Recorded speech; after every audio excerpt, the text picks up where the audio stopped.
क्या आपने कभी सोचा है कि श्री कृष्ण का जीवन सिर्फ एक कथा नहीं बल्कि एक गहरा रहस्य है? नमस्कार। आप देख रहे हैं सोल टॉक वाइब्स, जहां हम लेकर आते हैं आध्यात्म, रहस्य और प्रेरणादायक कहानियां। आज हम आपको सुनाने जा रहे हैं कृष्ण एक रहस्य, एक ऐसी कथा जो आपको आध्यात्म और भक्ति की गहराइयों तक ले जाएगी। तो जुड़े रहिए। अध्याय 1, रहस्य की शुरुआत। चारों ओर घना अंधकार था। गोकुल की गलियों में सन्नाटा पसरा हुआ था। रात के तीसरे पहर, जब पूरा गांव गहरी नींद में था, तभी अचानक नंद बाबा के महल में हलचल मची। लल्ला जाग गए। यशोदा मैया की आवाज में एक अनोखी खुशी थी। उन्होंने धीरे से कृष्ण को गोद में उठाया, उनके चेहरे पर ममता से भरा हाथ फेरा और मुस्कुराकर कहा, मेरे लाल, तुम्हारी हंसी से तो पूरा घर रोशन हो जाता है। परंतु कृष्ण की मुस्कान के पीछे कुछ ऐसा था जो दुनिया की समझ से परे था। उनके नन्हे हाथों में एक अनोखी चमक थी, उनकी आंखों में गहराई थी, मानो वे इस संसार का हर रहस्य जानते हों। मैया, अचानक कृष्ण बोले, तुम्हें पता है मैं कौन हूं? यशोदा हंस पड़ी। अरे, तू मेरा नन्हा कान्हा है, मेरा लल्ला। कृष्ण मुस्कुराए, फिर धीरे से बोले, मैया, जो दिखता है वही सच नहीं होता। मैं रहस्य हूं जिसे समझने में युग बीत जाते हैं। यशोदा ने हंसते हुए उनके गाल पर एक चुटकी ली। अरे मेरे लल्ला, तू तो बड़ी बड़ी बातें करने लगा। लेकिन उस दिन से गोकुल में धीरे धीरे अजीब घटनाएं घटने लगीं। एक दिन जब कृष्ण अपने सखाओं के साथ यमुना किनारे खेल रहे थे, तभी एक भयंकर आंधी आई। पेड़ झूमने लगे, पानी उफान मारने लगा।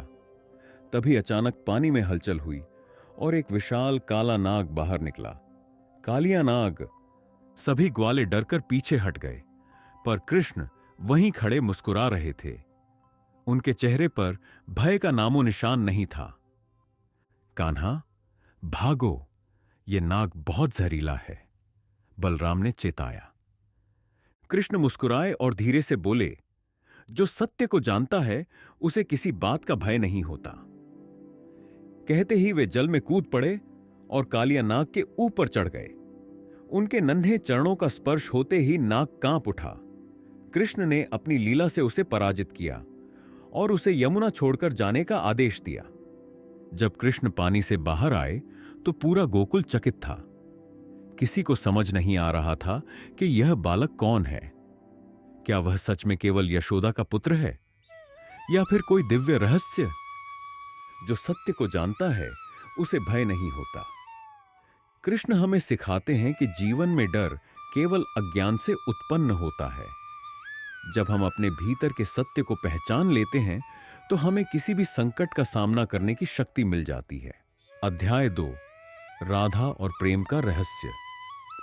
गोकुल में हर कोई कृष्ण की बाल लीलाओं से मोहित था, लेकिन वृंदावन की गलियों में एक और रहस्य जन्म ले रहा था, राधा और कृष्ण का प्रेम।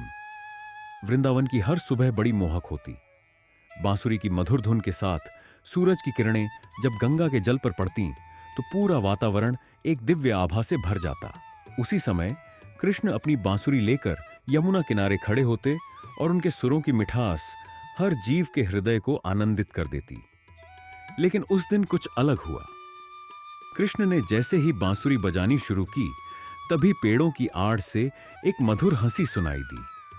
वे मुस्कुराए और बोले, राधे, छिपकर क्यों हंस रही हो? राधा धीरे धीरे सामने आई। उनके चेहरे पर हल्की लाली थी। कान्हा, तुम्हारी बांसुरी की धुन इतनी मधुर है कि मैं खुद को रोक नहीं पाती। कृष्ण मुस्कुराए और बोले, राधे, क्या तुम जानती हो कि यह धुन क्यों इतनी मधुर है? राधा ने सिर हिलाया। क्यों कान्हा? कृष्ण ने गहरी दृष्टि से उनकी ओर देखा और बोले, क्योंकि इसमें प्रेम बसा है। यह प्रेम कोई साधारण प्रेम नहीं, यह आत्मा का परमात्मा से मिलन है। राधा कुछ क्षण के लिए चुप हो गई। फिर उन्होंने धीरे से पूछा, तो क्या तुम केवल मेरे हो कान्हा? कृष्ण ने हंसकर कहा, राधे, मैं सबका हूं, परंतु जो मुझे अपने हृदय में सच्चे प्रेम से स्थान देता है, मैं उसी का हो जाता हूं। राधा मुस्कुराई, लेकिन उनके मन में एक और प्रश्न आया। तो क्या प्रेम का अर्थ यह है कि हमें एक दूसरे के साथ रहना आवश्यक है? कृष्ण ने धीरे से उत्तर दिया, प्रेम संग रहने में नहीं, आत्मा के मिलन में होता है। शरीर कहीं भी हो, यदि हृदय में प्रेम सच्चा है तो दूरी का कोई अर्थ नहीं। उस दिन राधा ने प्रेम का असली अर्थ जाना। यह प्रेम केवल शरीर या शब्दों तक सीमित नहीं था, यह तो आत्मा का मिलन था जो सदा अमर रहेगा। राधे, तुम मेरे हृदय में हो और मैं तुम्हारे हृदय में। यह प्रेम सदा रहेगा, चाहे संसार इसे समझे या न समझे। सच्चा प्रेम त्याग और समर्पण में है, न कि केवल साथ रहने में। कृष्ण और राधा का प्रेम केवल भौतिक नहीं था, वह आत्मा और परमात्मा का मिलन था। हमें भी अपने प्रेम को पवित्र, निस्वार्थ और त्यागपूर्ण बनाना चाहिए। अब बताइए, यह अध्याय कैसा लगा? क्या इसी तरह अगले अध्याय की प्रतीक्षा है? अध्याय 3, सुदामा और भक्ति का रहस्य। द्वारका नगरी स्वर्ण से जड़ी हुई थी। राजमहल की दीवारें हीरे मोती से चमक रही थीं। समृद्धि और वैभव का ऐसा नजारा शायद ही कहीं और देखने को मिले। लेकिन इसी वैभवशाली नगर के दरवाजे पर एक साधारण फटे पुराने वस्त्र पहने ब्राह्मण खड़ा था। उसकी आंखों में प्रेम और श्रद्धा का भाव था और हाथों में एक छोटी सी पोटली। वह कोई और नहीं बल्कि सुदामा थे, श्री कृष्ण के बचपन के सखा। सुदामा का जीवन अत्यंत कठिनाई में बीत रहा था। गरीबी इतनी थी कि कई बार घर में खाने के लिए कुछ भी नहीं होता। उनकी पत्नी ने एक दिन कहा, स्वामी, तुम द्वारका जाओ, कृष्ण अब राजा हैं, वे तुम्हारी सहायता अवश्य करेंगे। सुदामा झिझकते हुए बोले, मैं कृष्ण से भिक्षा मांगने नहीं जा सकता, हमारी मित्रता भौतिक लाभ से परे है। लेकिन पत्नी के आग्रह पर वे द्वारका जाने को तैयार हो गए। जाते समय उनकी पत्नी ने थोड़े से चावल एक पोटली में बांध कर दिए, जो उनके पास देने के लिए एकमात्र उपहार था। जब सुदामा द्वारका पहुंचे तो महल के द्वारपालों ने उन्हें रोका। तुम कौन हो और राजा से मिलने क्यों आए हो?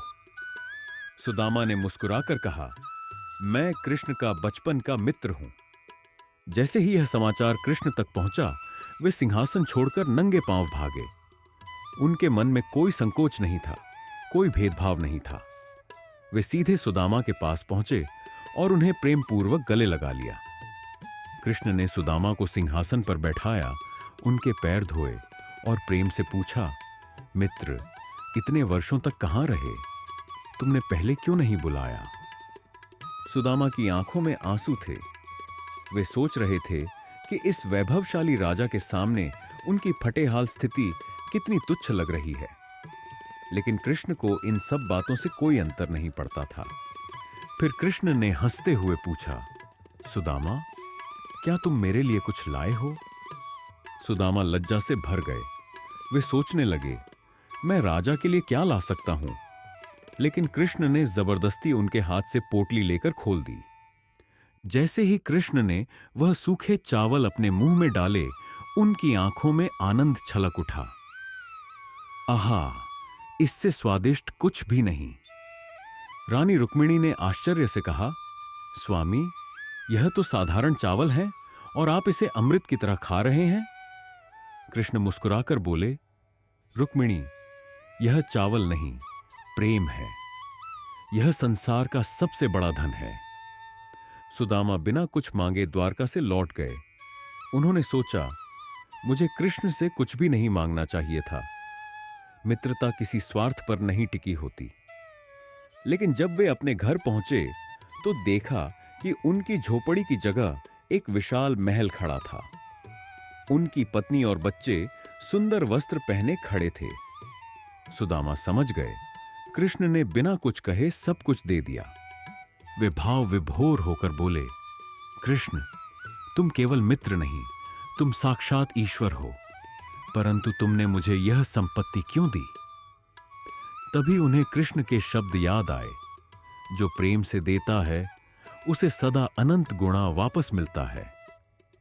सच्ची भक्ति और प्रेम में स्वार्थ नहीं होता। जब प्रेम निश्चल होता है तो ईश्वर स्वयं उसकी चिंता करते हैं। कृष्ण हमें सिखाते हैं कि भक्ति और मित्रता में कोई लेन देन नहीं होता। सुदामा ने बिना किसी अपेक्षा के प्रेम दिया और बदले में उन्हें वह सब मिला जिसकी उन्होंने कभी कल्पना भी नहीं की थी। अध्याय 4, महाभारत और गीता का रहस्य। कुरुक्षेत्र का विशाल युद्ध मैदान। चारों ओर रणभेरी गूंज रही थी। हजारों सैनिक अपने अस्त्र शस्त्र संभाले युद्ध के लिए तैयार खड़े थे। एक ओर कौरवों की विशाल सेना थी तो दूसरी ओर पांडवों की सेना। लेकिन युद्ध शुरू होने से पहले ही एक विचित्र घटना घटी। अर्जुन ने अपना धनुष नीचे रख दिया। अर्जुन ने कृष्ण की ओर देखा। उनकी आंखों में द्वंद्व था। मधुसूदन, यह युद्ध मैं कैसे करूं? मेरे ही बंधु बांधव सामने खड़े हैं। मैं अपने ही परिवार का विनाश कैसे कर सकता हूं? उन्होंने हाथ जोड़कर कहा, मुझे ऐसा राज्य नहीं चाहिए जिसकी कीमत अपनों के खून से चुकानी पड़े। कृष्ण मुस्कुराए, लेकिन उनके चेहरे पर गहरी गंभीरता थी। उन्होंने अर्जुन से कहा, पार्थ, क्या तुम्हें लगता है कि यह युद्ध केवल तुम्हारे परिवार का है? यह धर्म और अधर्म का युद्ध है। 1, आत्मा अमर है।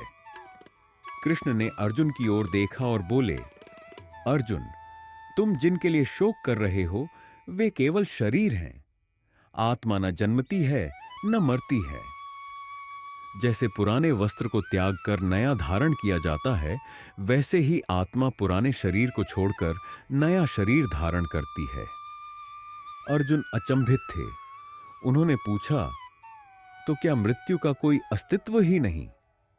कृष्ण बोले, मृत्यु केवल एक परिवर्तन है। जो जन्मा है वह मरेगा और जो मरेगा वह फिर जन्म लेगा। इसलिए मृत्यु से भयभीत होना मूर्खता है। दूसरा कर्म का रहस्य। अर्जुन ने फिर पूछा, लेकिन यदि आत्मा अमर है तो हमें कर्म क्यों करना चाहिए? कृष्ण ने उत्तर दिया, हर व्यक्ति को अपने कर्तव्य का पालन करना चाहिए, परंतु फल की चिंता किए बिना। कर्म किए जा, फल की चिंता मत कर। जो अपने कर्म को समर्पण भाव से करता है वह मुक्त हो जाता है। तीसरा भक्ति योग और आत्मसमर्पण।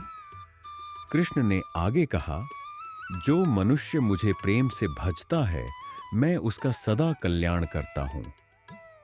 सर्वधर्मान् परित्यज्य मामेकं शरणं व्रज, अहं त्वां सर्व पापेभ्यो मोक्षयिष्यामि मा शुच्चः। सभी धर्मों को छोड़कर मेरी शरण में आओ, मैं तुम्हें सभी पापों से मुक्त कर दूंगा। अर्जुन के मन से संदेह दूर हो गया। उन्होंने धनुष उठाया और कहा, अब मैं समझ गया।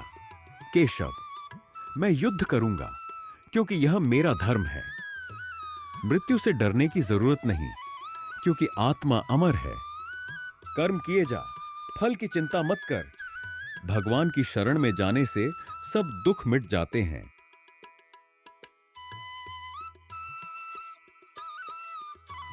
अध्याय 5, कृष्ण का अंतिम रहस्य। युद्ध समाप्त हो चुका था। कुरुक्षेत्र की धरती पर बस राख और धूल बची थी। धर्म की विजय हो चुकी थी, लेकिन श्री कृष्ण जानते थे कि यह संसार परिवर्तनशील है। जो आया है उसे एक दिन जाना ही होगा। द्वारका नगरी अब भी अपनी दिव्यता में थी, लेकिन कृष्ण का मन अब संसार से परे हो चुका था। वे समझ चुके थे कि उनका कार्य पूर्ण हो चुका है। कई वर्षों के बाद एक दिन द्वारका में यादव वंशजों के बीच घमंड और अहंकार बढ़ने लगा। एक दिन कुछ युवाओं ने अर्षियों का अपमान कर दिया। इस पाप के कारण एक शाप मिला, यादव वंश आपसी संघर्ष में ही नष्ट हो जाएगा। कुछ ही दिनों में यह शाप सत्य हो गया। समुद्र के किनारे जहां एक समय उत्सव मनाए जाते थे, वहीं अब युद्ध छिड़ गया। एक दूसरे के भाई, मित्र सभी लड़ने लगे। देखते ही देखते पूरा यादव कुल नष्ट हो गया। कृष्ण चुपचाप यह सब देख रहे थे। उनके चेहरे पर कोई चिंता नहीं थी। वे जानते थे कि यह संसार एक लीला है और जो आता है उसे जाना ही होगा। अब श्री कृष्ण द्वारका छोड़कर एक वन में चले गए। वहां एक विशाल वृक्ष के नीचे उन्होंने ध्यान लगाया। उनके मुख पर शांति थी, उनकी आंखें बंद थीं। उसी समय एक शिकारी जरा जंगल में शिकार के लिए निकला। दूर से उसे कृष्ण का पद चिन्ह हिरण जैसा प्रतीत हुआ। उसने धनुष उठाया और बाण छोड़ दिया। बाण कृष्ण के पैर में लगा। शिकारी दौड़ता हुआ उनके पास आया और जैसे ही उसने देखा कि उसने स्वयं श्री कृष्ण को घायल कर दिया है, वह कांप उठा। प्रभु, मुझसे बहुत बड़ा अपराध हो गया। कृष्ण मुस्कुराए, यह अपराध नहीं, यह तो लीला का एक हिस्सा है। कृष्ण ने शिकारी को सांत्वना दी और कहा, यह शरीर नश्वर है, आत्मा अजर अमर है। फिर उन्होंने अपनी आंखें बंद की और धीरे धीरे उनके शरीर से एक दिव्य प्रकाश निकलने लगा। वह प्रकाश आकाश की ओर बढ़ा और ब्रह्मांड में विलीन हो गया। कृष्ण का शरीर नश्वर था, लेकिन उनका ज्ञान, उनकी गीता, उनकी भक्ति, ये सब अमर थे। संसार परिवर्तनशील है, जो आया है वह जाएगा। अहंकार ही विनाश का कारण बनता है। शरीर मरता है, लेकिन आत्मा अमर रहती है। सत्य, प्रेम और भक्ति ही वह मार्ग हैं जो हमें मोक्ष तक पहुंचाते हैं। यहीं समाप्त होती है कृष्ण एक रहस्य की कथा। लेकिन कृष्ण की गाथा कभी समाप्त नहीं होती, क्योंकि वे प्रेम, भक्ति और सत्य के प्रतीक हैं। तो दोस्तों, कैसी लगी आपको यह रहस्यमयी कथा? श्री कृष्ण के जीवन से हमें क्या सीख मिलती है? अगर आपको यह कहानी पसंद आई तो लाइक, कमेंट और शेयर जरूर करें और सोल टॉक वाइब्स को सब्सक्राइब करना न भूलें, ताकि आप आने वाली और भी अद्भुत कहानियां मिस न करें। मिलते हैं अगले वीडियो में, तब तक के लिए जय श्री कृष्ण।